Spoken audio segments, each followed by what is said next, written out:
how to use would correctly. You'll learn the most natural, everyday meanings of would and when it sounds polite, imaginary, like advice, or like a past routine, without sounding stiff. Would is one of those tiny words that can totally change your vibe in a sentence. It can sound softer, more thoughtful, or more hypothetical in 1 second. And it can confuse people because would shows up everywhere. So today it's practical, casual, and built for real conversations with friends, neighbors, and family. Quick warm-up. I want coffee is direct. I would like coffee is the same idea, but it feels more polite and a little calmer. Exactly, and you don't need the polite version every time. Use it when you want to sound friendly, relaxed, or respectful. If you like the podcast and you want more casual English, you can actually use please subscribe and like the video. That helps us a lot. Thanks in advance. All right, first big use, would, for polite requests, like, would you open the window? That's way softer than open the window. Not weak, just consider it. And it works with roommates, neighbors, friends, anyone. Quick practice. Say it out loud. Would you text me when you get home? Here's an extra polite version. Would you mind texting me when you get home? People use this all the time. And the funny part, the polite answer is often no, not at all, meaning I don't mind. You'll hear it a lot, so it's good to recognize it. Next, would for an imaginary situation. If I had $1 million, I would travel more. That's the simple pattern. An if situation that's not real, plus would for the result. It's your imagination talking. Make it every day. If I didn't have to work tomorrow, I would stay up late. That's normal daydream English.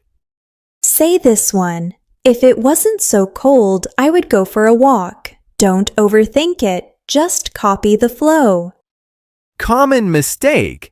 If I had time, I will help.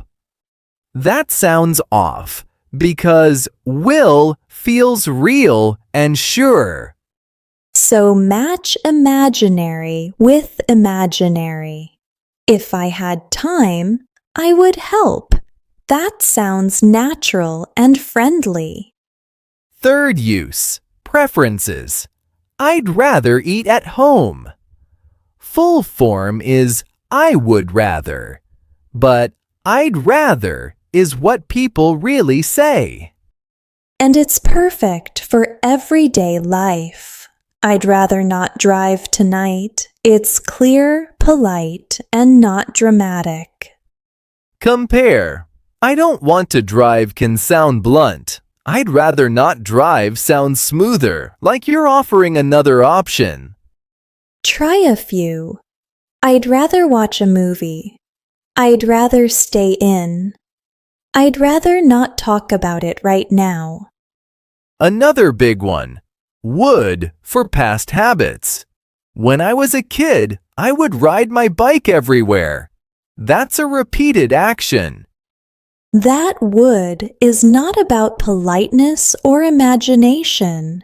It's a routine. It makes your story feel alive. Small catch. Habit would works best for actions, not states. I would be shy sounds strange, but I used to be shy sounds right. Actions are easy. We would hang out after school. He would call every Friday. Those feel natural. Tiny story. When I first learned to cook, I would burn the rice all the time. I'd think I was doing fine, and then I'd smell smoke. That's why it works. It's a pattern that kept happening. It's casual and it sounds like real storytelling. Now contractions, because in real life, you'll hear I'd, you'd, we'd. It can mean would or had, and the next word tells you which. Listening trick. I'd go is I would go, but I'd gone is I had gone. Context does the work. Practice a polite yes. I'd love to. It's friendly and confident. Practice a polite no. I'd love to, but I can't. It's honest, warm, and smooth. Invite practice. Would you like to grab coffee sometime? Say it like you're curious, not like you're reading. Answer practice. Yeah, I'd love to. Or I'd love to, but I'm busy this week. Super useful. Quick nuance. Would you like? Is a polite offer. Do you want? Is more direct and can feel a little strong. Now blend meanings like real conversation. Would you mind if I open the window? That's polite, and it checks before you act. Common error. Would you like that I open the window? That's not the usual structure. A natural version uses me to. So you say, would you like me to open the window? Or direct, do you want me to open the window? Both are normal. Let's keep going and make this feel automatic for daily fluency and confident conversation. In normal life, would gives your English a smooth, considerate tone, especially when you're asking for something. You can say, would you send me the address? Or, would you help me for a second? These are small phrases, but they create clear communication and a friendly mood. If you want to soften it just a little more, add one small word. Would you maybe? Or would you possibly? That's great for favors, like borrowing something or changing plans. But don't stack too many soft words, because you can accidentally sound unsure. The sweet spot is calm and clear, like you're relaxed but still direct. Let's do a practical speaking drill.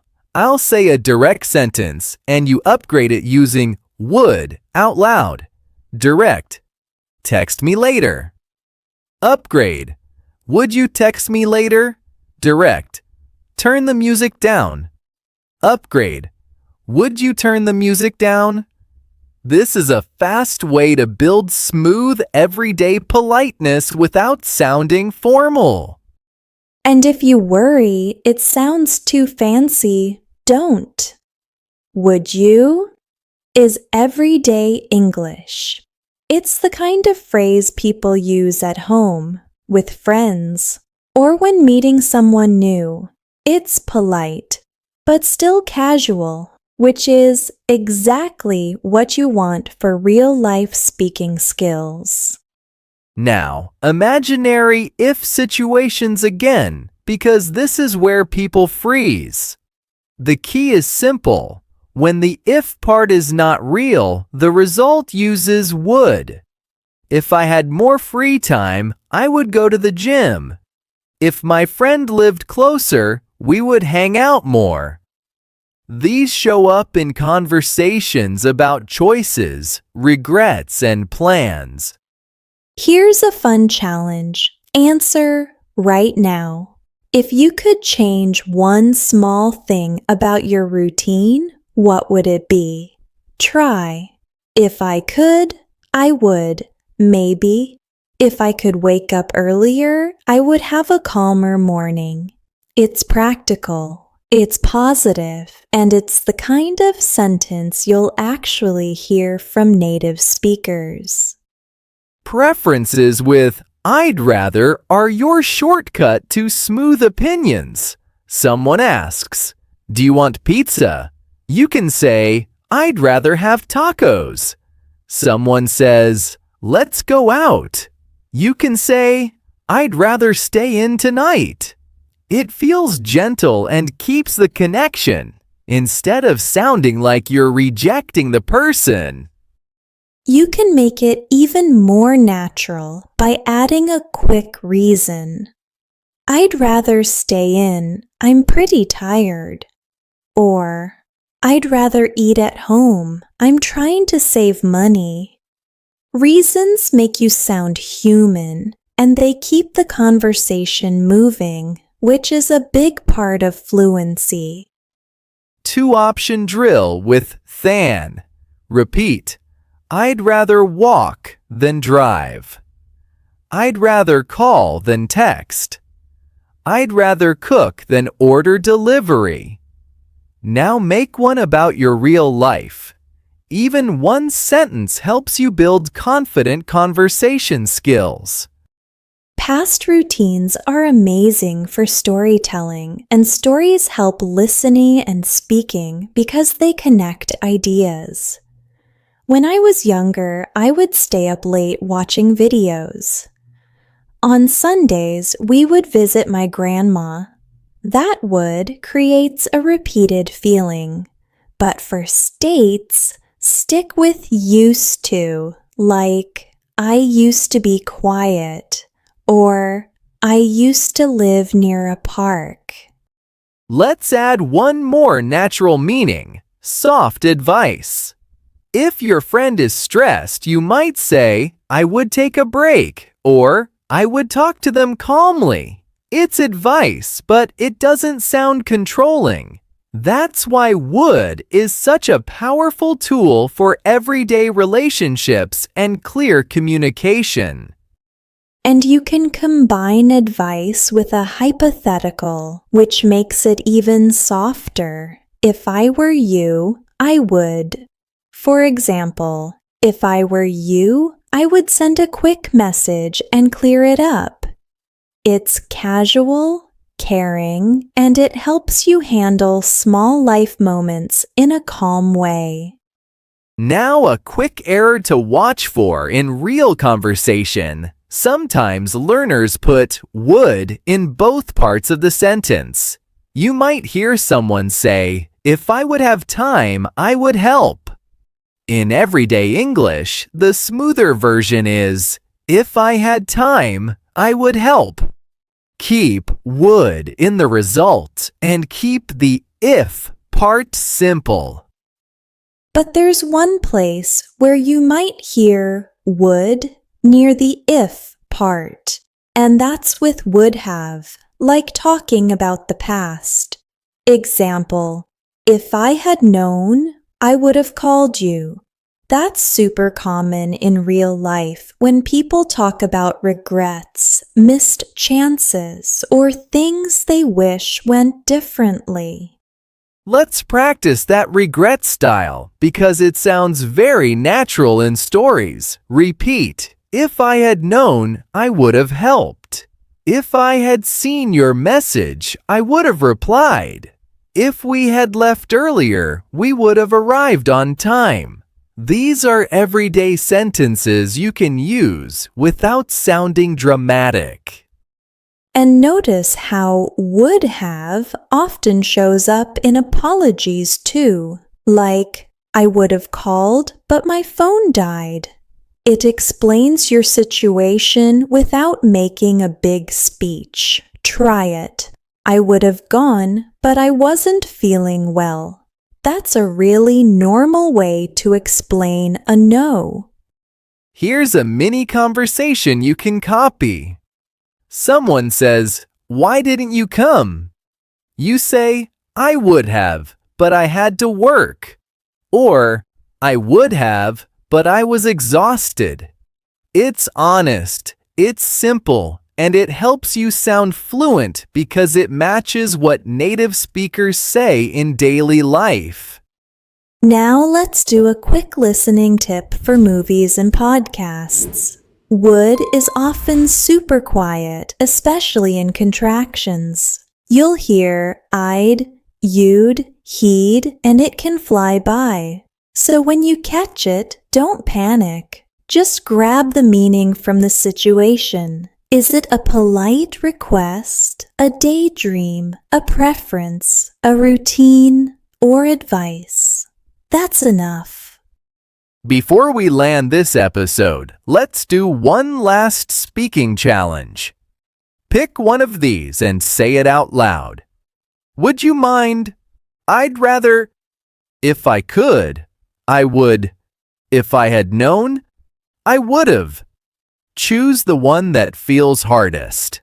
The hardest one is usually the one that unlocks the biggest improvement.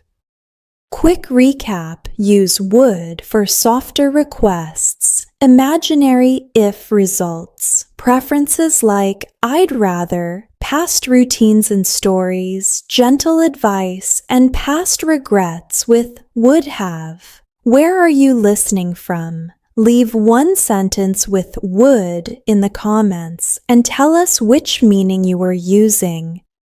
Thanks for listening. Subscribe and like for more casual English you can use every day. Talk to you next time.